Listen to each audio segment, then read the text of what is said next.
Hola y bienvenidos a todos a Consalud TV. Hoy tenemos en nuestro plató a 3 expertos con los que vamos a hablar sobre la hemofilia y sus retos, todo en el marco del Día Mundial de la Hemofilia, de la enfermedad.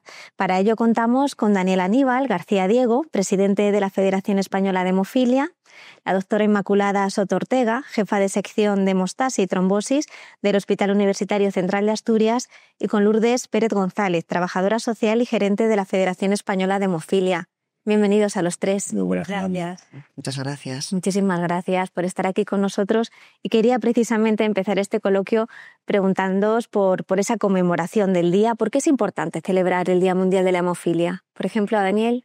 Bueno, primero contar que hoy, hace unos días se conmemoró el nacimiento de Franz Nabel, que fue el fundador de la Federación Mundial de Hemofilia, ¿no? Y una persona misionaria que pensó que no se podía construir el mundo de la hemofilia solo desde Canadá, sino que hace falta preocuparse de lo que ocurría en todo el mundo, ¿no? Y por eso se conmemora ese nacimiento. Y es tan importante el Día Mundial de la Hemofilia y las otras coagulopatías, que no las debemos olvidar, porque la hemofilia es una enfermedad rara, es una enfermedad que quizás a mucha gente le suena el nombre, pero muy poca gente sabe exactamente qué es la hemofilia, en qué consiste, sus necesidades, y ya ni te cuento si hablamos de enfermedades aún más raras, ¿no? Unos déficits, pues no sé, el factor 13, el factor 5, déficits que también nosotros representamos, que son una problemática mucho mayor, y por eso lo conmemoramos, ¿no? Para intentar eliminar mitos, intentando transmitir realidad y también, ¿por qué no decirlo?, para dar gracias a la sociedad, ¿no? Que también nos apoya, ¿no? También es un momento quizás para reconocer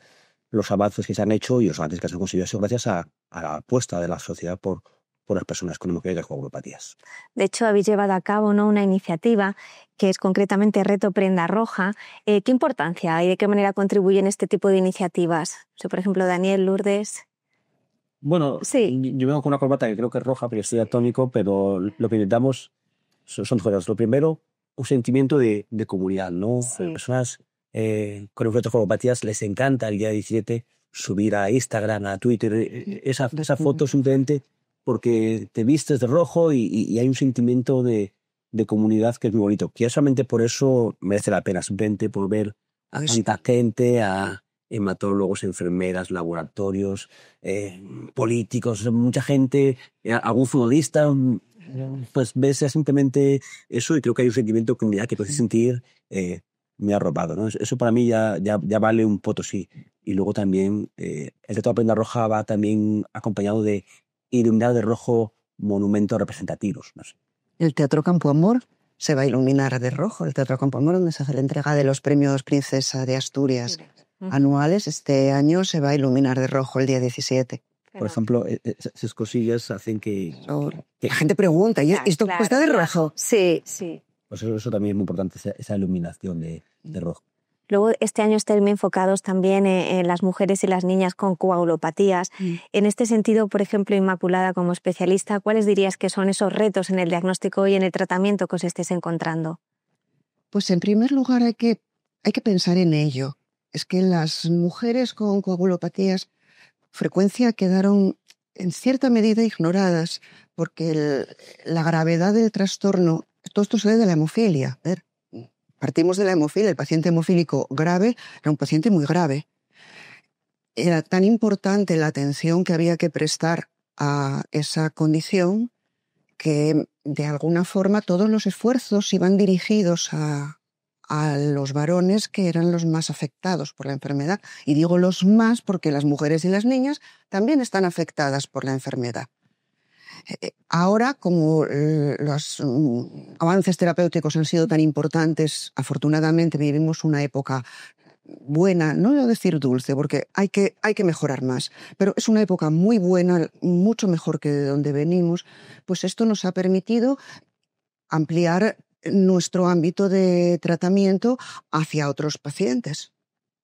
Bueno, encontramos aquí a las mujeres y a las niñas en las que ellas no se identifican con que el sangrado, que generalmente afecta al ámbito ginecológico, ellas no identifican que ese sangrado pueda ser patológico.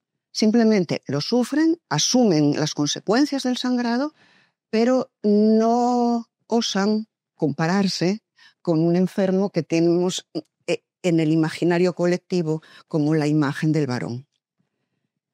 Eso es lo primero que tenemos que cambiar, ese cambio de patrón. Hizo mucho bien ese respecto, hizo la Federación Mundial de Hemofilia en las guías de 2020, que empezó a hablar de pacientes. Se acabó el término portadoras. No son estas que transportan a hombros una enfermedad y van, plaf, se la sueltan a un varón, no. Ellas la padecen, en mayor o menor medida, que tampoco están exentas de sufrir complicaciones graves o muy graves. Y por extensión, las mujeres con coagulopatías congénitas, enfermas de von Willebrand grave y de trastornos graves de la coagulación. Otro aspecto que tienen las mujeres que afrontar, primero es reconocerse ellas mismas como que aquí no todo vale. Esto hay que mirárselo, ¿vale? Lo segundo tiene que ver con el desconocimiento en el ámbito de los profesionales sanitarios en general de lo que es la coagulación. La coagulación siempre suscita cierto rechazo. ¡Uy! La coagulación. ¿Llamar a los hematólogos? No. Ya todos tenemos que conocer y además estamos en una época de expansión del conocimiento. Entonces, el conocimiento tiene que extenderse. Hay que formar a los profesionales sanitarios, a empezar. No hematólogos, no relacionados con las unidades de hemofilia, tienen que conocer en qué consiste la fisiología de la coagulación de la sangre, qué complicaciones se pueden producir y cómo se puede diagnosticar. Y por otra parte, algunos de los trastornos son tan raros, tan infrecuentes, que hay que pensar en ellos, entonces hay que conocerlos. También se liga un poco con el tema del conocimiento, pero es verdad que a veces son condiciones muy minoritarias. Y eso, claro, siempre dificulta el diagnóstico, siempre piensas lo más corriente, lo más normal, no las cosas más infrecuentes, pero hay que saber que también se dan. O sea, que pasa por la vía del reconocimiento propio, del elimíname el tabú mental, por una parte, y por otra parte por la vía de la formación y del conocimiento. Son vías de mejora accesibles a todos. Y teniendo en cuenta este escenario que está planteando Inmaculada, quería preguntarte, Lourdes, un poco también en el ámbito social, ¿cuáles son las principales barreras que se encuentran tanto los pacientes, las personas con este tipo de patologías, como la familia? Pues como decía la doctora Soto, la principal barrera creo que es la falta de información que hay muchas veces de las coagulopatías, ¿no? Concretamente, en el caso de las mujeres con coagulopatías, pues esto repercute en que en ocasiones pues, se hace un diagnóstico tardío, ¿no? Con las consecuencias también que eso conlleva.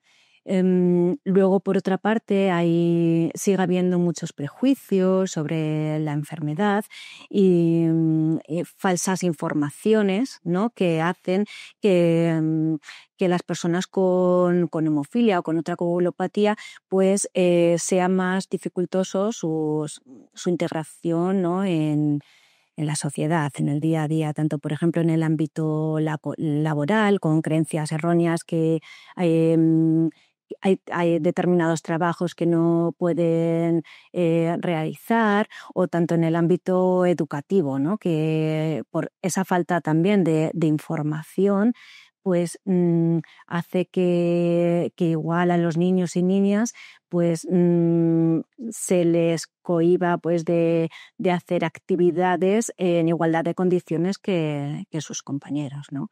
Y por supuesto también el impacto emocional que tienen las coagulopatías en general. Tanto es importantísimo abordar la hemofilia y las coagulopatías desde una perspectiva integral, ¿no? Teniendo en cuenta pues, todos los aspectos psicológicos y sociales para cuidar la salud emocional, ¿no? de las personas.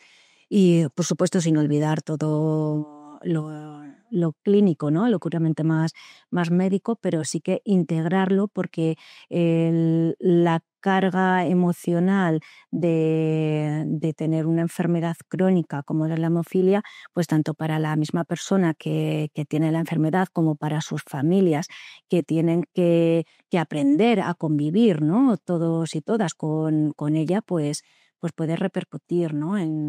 en la vida activa, ¿no? de las personas.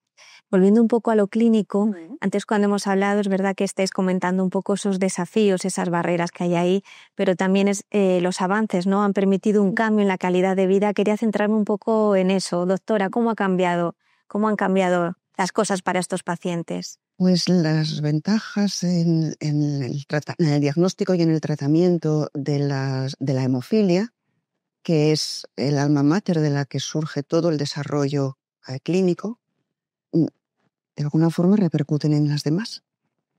Entonces, ¿hemos mejorado? ¿En qué hemos mejorado? Pues hemos mejorado muchísimo en el diagnóstico. Tenemos métodos diagnósticos muy rápidos, muy exactos y muy extendidos, que son fáciles de implantar en cualquier centro. Entonces, no es como antes que había que oír al paciente o mandar la muestra. Ahora tenemos una gran facilidad para poder hacer NGS desde el punto de vista de diagnóstico genético. Los coagulómetros, los aparatos de medida convencionales también han mejorado en precisión, en exactitud, en rapidez, para hacer las técnicas clásicas coagulométricas o cromogénicas. También tenemos ahora los llamados test globales de la coagulación, que es un campo que se está extendiendo mucho y que da una información diferente de las anteriores, pero que también es muy completa y nos ayuda a, según qué tratamiento y según qué trastorno, podernos hacer una idea de qué es lo que está pasando con la hemostasia y con la coagulación sanguínea. Todo esto como que ha implosionado y nos está rindiendo unos resultados muy inmediatos. Estamos disfrutando del desarrollo científico y técnico de una forma muy rápida, que es algo que hay que agradecer a este siglo XXI en el que vivimos. No todo son cosas malas en la época que vivimos, hay cosas muy buenas y esta es una de ellas. Y en los tratamientos, en la hemofilia, se ha mejorado con los tratamientos de semivida prolongada, de semivida ultraprolongada que están surgiendo ahora. También están las terapias no sustitutivas y las terapias rebalanceadoras de la hemostasia, que las terapias rebalanceadoras de la hemostasia, que lo que hacen es, pues regular aquello para contrarrestar la carencia que tenemos en otra parte, en otra escala de la hemostasia, y estas abren la puerta, que es muy interesante, abren la puerta al tratamiento de las coagulopatías raras, que antes tenías, en muchos casos, no tenías más que plasma. Plasma, que es del siglo pasado, no, de principios del siglo pasado. Hace 150 años que estamos con el plasma. 150 no, pero unos pocos menos. 125, vamos a decir. El caso es que parecería que en este momento estas personas no se tuvieran que tratar con plasma. Bueno, pues afortunadamente las terapias rebalanceadoras nos van a abrir esa vía de tratamiento, o nos están abriendo esa puerta de tratamiento y una oportunidad para estos pacientes de tener una mejora muy importante en su calidad de vida y en su salud en general. Porque claro, que decía Lourdes, esto, para empezar, afecta a la salud porque a veces son muy graves y a veces pues o comprometen la vida, o comprometen una cirugía, o comprometen un órgano, vale, pero baja un poco la escala. No voy al colegio, me quedo en casa, me duele la barriga, yo esto no lo hago que me duele la tripa. En las niñas con síndrome menstrual abundante, o sangrado menstrual abundante, que me gustaría decir, y no quiero que se me olvide, que quería decir que las mujeres con sangrado menstrual abundante tienen que tener en cuenta que 1 de cada 5 tiene una coagulopatía. Y eso es un 20%. Importante dato. No quería que pasara la charla sin dar el dato porque, claro, es importantísimo concienciar a las mujeres que tenerse que quedar en casa por la regla no es normal. Ya está. Uh-huh. No poder hacer baloncesto porque tengo la regla no es normal. Que me duela la barriga por el medio de la menstruación, por el medio del ciclo, lo hay que mirar. Igual tienes una endometriosis, igual tienes un nódulo que se está rompiendo el folículo y está sangrando un poquito. Y esa gotita de sangre te ha dado dolor de tripa. Te lo tienes que mirar. O se ha hecho un pequeño quiste hemorrágico y te duele la tripa y te pasa y te duele y te pasa. Te lo tienes que mirar. Porque tiene su solución o su alivio o su mejora. Y no puede ser que ocurra un parto y sea una hemorragia puerperal tremenda y entonces digas, ay, casi se muere. Pero bueno, nada, ya ahí paró pero casi muere. No, lo hay que mirar. Pero no quiso tener más hijos porque aquel parto, eso afectó a su vida, a su salud reproductiva, a su salud sexual. a su calidad de vida, a sus expectativas vitales. ¿Por qué? No.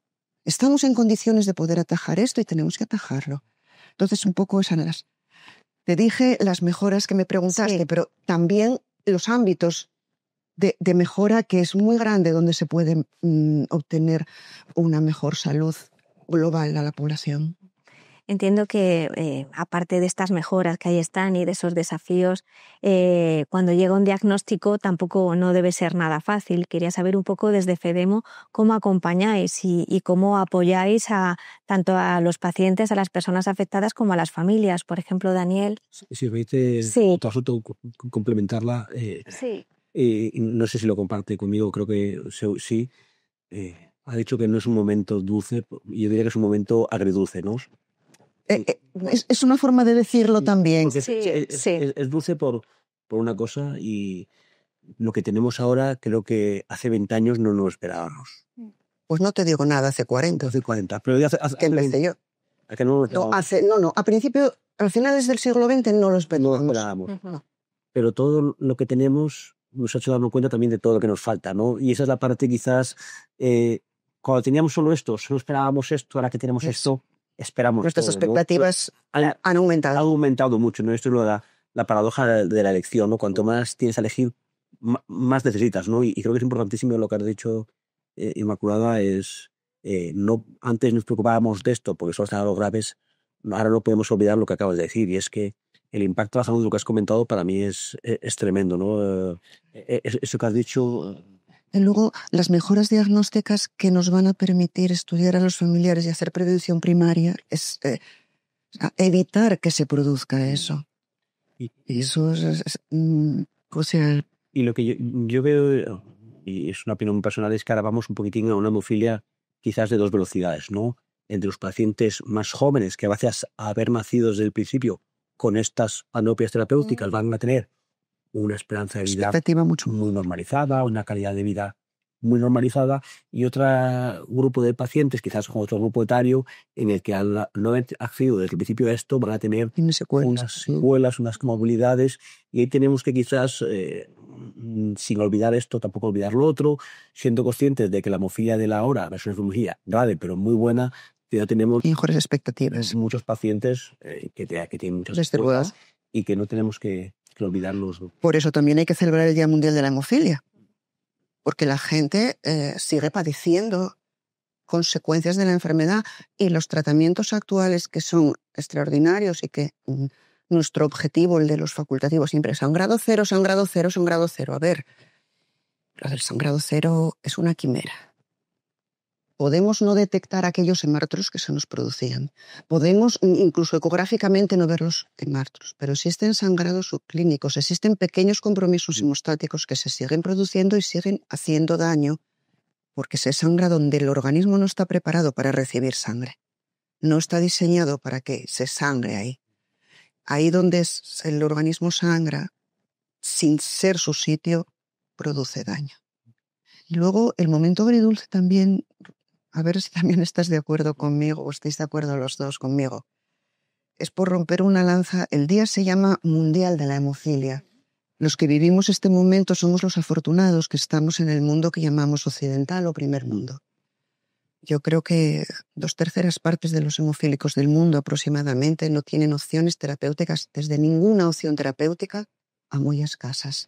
Y como es el Día Mundial de la Hemofilia, me gusta acordarme de los desfavorecidos que les ha tocado nacer en donde las oportunidades no son iguales. Importante, sí. También yo, por apuntar, ha dicho la doctora Soto, creo que es un 70% de población mundial que no tiene acceso a tratamientos. O sea, es diagnóstico ni siquiera, que es más grave, ¿no? Pero... Aquí en España realmente somos unos afortunados, ¿no? Lo único que es verdad que, como tenemos más información, lo que dice Daniel, ¿no? Al final, pues tenemos más capacidad... Claro, y es muy lícito, lógicamente. Es muy lícito. Lo que pasa es que nuestras aspiraciones es bueno, creo yo, que sean globales. Y obviamente el desarrollo terapéutico y diagnóstico tiene que beneficiarse pues todo el mundo, y oye, pues, Si te tocó nacer en un sitio mejor, pues las oportunidades las vas a aprovechar. Lo mismo en tratamientos que en los trabajos que te puedan ofrecer. Quiero decir que, a ver, no es comparable una enfermedad con una opción social, pero lógicamente donde esté disponible el tratamiento, eso es una aspiración, creo yo, de los agentes sociales que es, vamos, irrenunciable. Tenemos la Asociación Mira Andalucía, tenemos un proyecto muy bonito que es el de apoyo humanitario. Y las compañías farmacéuticas donan cantidades muy grandes de producto para que ese producto vaya a los países. Pero no va al país simplemente para dar producto y que se gaste, sino va dentro de un proyecto de fortalecimiento del país. Es decir, yo te doy producto durante un tiempo, pero con un compromiso de país de que vas a montar estructuras sanitarias y políticas para ser autosuficiente, ¿no? Y ha habido éxitos tremendos de países de no consumir ningún producto. Se usa una medida que se llama unidad per cápita. Estar en 0 unidades per cápita, que eso es no comprar producto, a países que están ahora mismo en 4 unidades per cápita, que es una cifra muy buena, ¿no? Y eso es un proyecto muy bonito porque es un poquitín, si es como eso de la caña y el pescado, ¿no? Pues te doy el pescado, pero te doy la caña, ¿no? Por tanto, hacemos que el país ataje esa situación crítica, pero siempre con la expectativa de que el país sea autosuficiente. Y ahí la verdad que la industria farma, que se habla de ello habitualmente, reputacionalmente se habla fatal, ahí hay que reconocer que han hecho un esfuerzo muy fuerte económico, haciendo donaciones en productos de cuantías millenarias de dólares, permitiendo que las personas con hemofílica en muchos países pues vivan. Porque en muchos casos tenemos un proyecto de ayuda a hemorragias críticas que son compromisos vitales. Y todos los años, si no me equivoco, hay más de 5.000 hemorragias críticas tratadas con este programa. De 5.000 hemorragias críticas, ¿qué puede ser? 5.000 vidas, probablemente. Pues en un sitio donde no hay recursos, seguro. Claro. Seguro. Porque si una hemorragia crítica, si no, es imposible de atajar si no hay recursos. Muy bonito. Bueno, y lo que nos comentabas de que hemos hecho este pequeño excurso de qué hacemos, lo primero, trabajamos en red, ¿no? Y el punto de acceso suele ser nuestras entidades locales y regionales, ¿no? Pero lo que sí trabajamos mucho también con FEDEMO es con los hematólogos, con la enfermería. Tenemos una relación, la verdad, que muy, muy buena con las sociedades científicas de hematología, de hemostasia y también de enfermería, y trabajamos mucho para que haya un acompañamiento integral, ¿no? Para que la persona con hemofilia, cuando es diagnosticado, sus padres, pues empiecen a entender un poco qué es hemofilia. Obviamente, el punto de formación básica es el hematólogo y la enfermera. Pero nosotros tenemos un único sistema de apoyos. Por ejemplo, tenemos talleres, campamentos que son talleres para los niños cuando tienen entre 0 y 7 años. Y ahí los padres pueden acceder a ese tratamiento en el que reciben información biomédica, información sanitaria, información psicosocial. Y ese campamento está muy pensado en un elemento que es conocimiento de la enfermedad y otro es eliminar estigmas, porque un estigma muy típico es la madre se siente culpable. Totalmente. Y ahí trabajamos mucho en ese abordaje de la culpabilidad, de que esto no hay ningún culpable y mucho menos la madre, ¿no? Y ahí es un foco muy fuerte en el que trabajamos de 30 años, por supuesto lo biomédico, que aprende la hemofilia, pero muy fuerte atajar esa culpabilidad. Y luego ya el niño, en cuanto tiene 8 o 12 años, pues ahí el abordaje cambia y lo que pedimos es que el paciente empiece a tomar un poquitín posesión de su enfermedad, aunque sean niños, pero empieza ya el niño a saber qué es hemofilia, empiezan a saber automatizarse el fármaco para empezar a ser autónomos y ves niños de 8 años que son auténticos micos, que son capaces de pincharse solos en la vena, o ya solos en el estómago, o de saber ir a la nevera y reconstruir el fármaco ellos solos, que es un niño que no sabe hacerse un colacao, pero sabe reconstituir un factor de evaluación, que es tremendo, ¿no? Y eso lo conseguimos nosotros como nuestros talleres, pero también los hospitales, de enfermería. Pero los talleres de la Federación son muy importantes porque ven otros niños con su misma situación. Claro. Y entonces eso les hace un sentimiento de cohesión, de no estoy solo, de mira, esto le pasa a este y mira cómo se baña en la piscina. Es muy importante la labor social de la Federación. Es complementaria a la formación sanitaria. Nosotros hacemos formación sanitaria. en el sentido de que explicamos las características, los síntomas, a qué tienes que estar alerta, en qué te tienes que fijar, cuándo te tienes que poner factor, cuándo tienes que llamar, qué cosas no debes hacer antes de ponerte factor. Todo eso lo hacemos activamente, se relaciona mucho con la enfermería, pero lo que es la vivencia del día a día de la enfermedad, eso se lo proporciona su sociedad.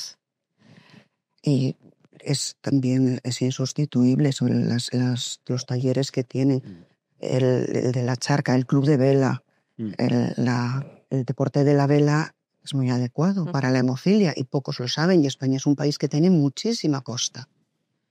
Y los niños que hacen el cursillo de vela lo pasan de miedo y hemofílicos, y ven aquí al otro que pones el factor y no le resulta raro porque todos se tienen que poner el factor o la inyección o lo que sea en su momento, y es algo que forma parte de su día a día y no le resulta ajeno, y lo ayuda a integrar en su inconsciente, y para que sea algo pues, como lavarte los dientes, o cómo vestirte, o cómo desvestirte, o cómo hacer tu cama. Lo mismo que hago esas cosas, parte de mi autocuidado es administrarme el factor. Que es un adulto lo puede comprender bien, pero un niño no. Es evidente. Nosotros que la gran ventaja que tenemos en España como país en la hemofilia es lo en conjunto que trabajamos todos.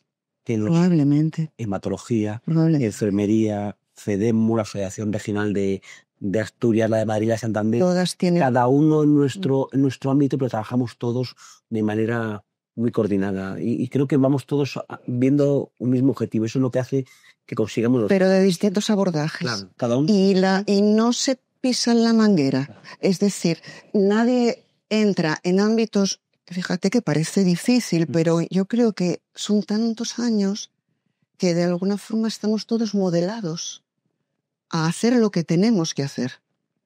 No nos interferimos, es un ejemplo de colaboración en la relación entre la Federación, entre las asociaciones, la Federación Española de Hemofilia y los servicios de hematología. Nosotros, por complementar lo que decía Daniel, ¿no? de todas las actividades, los talleres que hacemos enfocados en cada etapa evolutiva de las personas con coagulopatías, pues aparte creo que esa cohesión del movimiento asociativo, ¿no? de las coagulopatías también es por parte de la Federación. Tenemos un programa de fortalecimiento asociativo en el que hacemos formaciones y capacitaciones específicas para las juntas directivas, el personal técnico, pues para ir todos a una, ¿no? Al final, tener un movimiento formado y capacitado, pues repercute positivamente en la calidad de vida de las personas con coagulopatías con las que trabajamos, ¿no? Entonces, desde la perspectiva nacional, pues podemos acompañar, informar tanto a las personas como a todas nuestras asociaciones, ¿no? Y entonces, bueno, creo que es la clave para conseguir también ese trabajo en red, tanto por el movimiento asociativo como por los profesionales sanitarios de todos los centros y con administración, industria, o sea, es como todos formamos parte, ¿no?